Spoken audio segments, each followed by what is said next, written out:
Hey everyone, S-Dub Nation here, and welcome back to a brand new DC ranking here on the channel. I like to stop and take the time to rank all 7 Superman movies, ranked from the worst to the best. Please note that everything that I will say in this video is just my very own opinion. My list is certainly not the right list, it is just my list, and you're free to comment down below your ranking of all 7 theatrically released Superman films ranked from the worst to the best, just like me, or you could just do your favorite. Please note that this is day 4 of our DC week. Tomorrow we're going to be doing the Snyder Cut review, and on Friday we're going to do the Snyderverse ranking. Like, comment, and subscribe, guys. Please don't forget to check out that Twitter that's going to pop up on your screen right now. And without further ado, let's just get right into my ranking. Kicking off my list at number 7 has got to go to Superman 4, The Quest for Peace. Painfully obvious that this is the worst of all 4 films. The franchise at this point felt like it was just running on fumes, and Meteor Man, or whatever the name of the villain was, I don't even remember, was bad on so many levels, and he really didn't even have a purpose. This felt like it could have been a Saturday morning cartoon teaching kids about nuclear energy with the character of Superman and Christopher Reeves playing him. Also, at times I felt very bored and almost fell asleep. Let's not forget that this budget was lower than all 4 films and made the least amount of money, and the graphics were worse than the first 2 films. Put all of that together, you got the worst in the quadrilogy. Coming in at number 6 for me has got to go to Superman 3. Okay, I expected to go inside of this film liking Richard Pryor. They portray him all over the posters that I had seen and also the trailer, and I thought, wow, Richard Pryor must have a really big part inside of this. What they're saying about him being a con artist and technical genius, I thought, okay, this would actually be pretty cool. But then again, I had to remember that this is the 80s, so boy was I wrong. The stuff with evil Superman was kind of great, especially for what Superman stands for inside of Metropolis and in Smallville. The stuff with Clark coming back to Smallville was very good. I loved everything that he did with Lana and stuff like that, and her son. But Richard Pryor was painfully bland to me and kind of bad, and it felt like everything that made the first 2 films great was slowly running low on fuel at this point.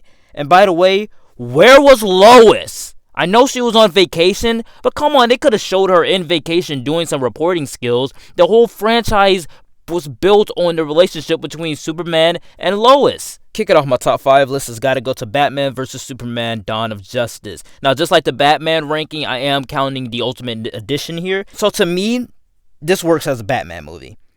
Does it work as a Superman movie? No, not as much. Superman, even in the Ultimate Edition, feels like an afterthought. I like everything that they did with him inside of the Ultimate Edition. They gave him a lot more things to do, especially because of everything that they cut out of the theatrical cut. And the central conflict with the question, should there be a Superman, is an interesting take on the character. The Superman action is still very great and vibrant, and Henry Cavill is awesome in the role, as always. But I see this movie as a Batman film than an actual Man of Steel sequel. Coming in at number 4 for me has got to go to Superman Returns. I've never seen Superman Returns before this ranking, just like I had never seen the Superman quadrilogy. Since I did watch the Michael Rosenbaum podcast, I think like last year, about a year actually, now time goes by really fast. But basically, Brandon Routh was on the podcast and he talked about the production of Superman Returns. And that kind of got me interested in watching the movie, but I never really had a reason to watch it.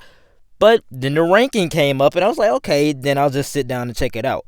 Bryan Singer actually gave us a film that's really good, just not as great as you would like it to be. The film is set inside of the quadrilogy's universe, but also it does not feel like that film setting and also tone. I can't really find anything that distinct about this film because the overall look of it kind of feels bland. The CGI is really not the best. And for the ones that grew up on the Christopher Reeves Superman movies, it felt more like a nostalgia trip to pay homage to those films and to take the audience members on a trip down memory lane than an actual standalone story about Superman returning. Lois Lane is miscast. Lex Luthor is pretty forgettable. Brandon Routh is good as Superman, but again, forgettable. The aesthetic of the film is actually pretty dynamic. I like the overall aesthetic of it. Just the look of it is a little bit weird. But if I had to describe this film in just one word, it would be average. Real quick, before I get into my top 3 list, I'd like to take the time to say that if you are a big fan of DC, which you probably are, that's why you're watching this video, click that playlist up above for everything DC related that I have on my channel. Also, you guys can check out that Twitter if you are a big fan of Superman and Lois and The Flash. That link is always in the description. Please note that this is day 4 of our DC week. Tomorrow we're going to be doing the Snyder Cut review, and on Friday we're going to be doing the Snyderverse ranking. Now, without further ado, let's get into my top 3. Kicking off my top 3 list has got to go to Superman 2: The Adventure Continues. Now, I only saw the Donner cut of this film, and to me, it wasn't half bad. As someone who just now watched these movies, I think this is a film that a lot of people have nostalgia for. I thought it was pretty good. It worked for furthering, exploring, and developing Clark's character, and also the relationship between him and Lois, with her finding out that he's Superman and him trying to give up his powers to be with Lois. I thought all of that was pretty great. Zod and his goons were fine. Like I said, as someone who didn't grow up with this film, I don't really have much to say about them. They were a product of their time as well.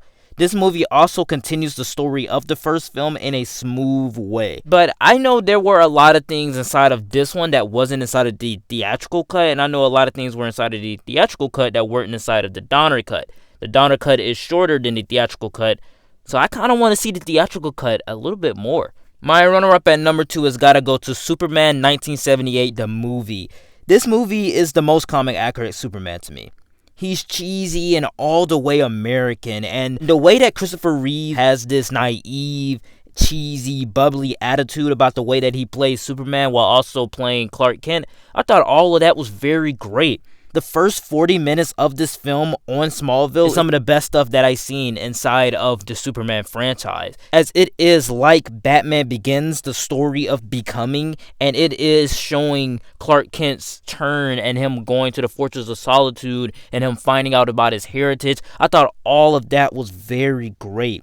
This film is iconic for a reason, and I can definitely see why a lot of people love it. It tells a straightforward origin story for the granddaddy of all superheroes, packaged in a way that's just a joy to watch. But coming in at my number 1 has got to go to Man of Steel. Zack Snyder's visionary take on Superman is still a great one. It's so satisfying to get a Superman film where he actually gets to punch people. This film works for making the Man of Steel relatable and also have him deal with the biggest question in life that everyone has asked themselves.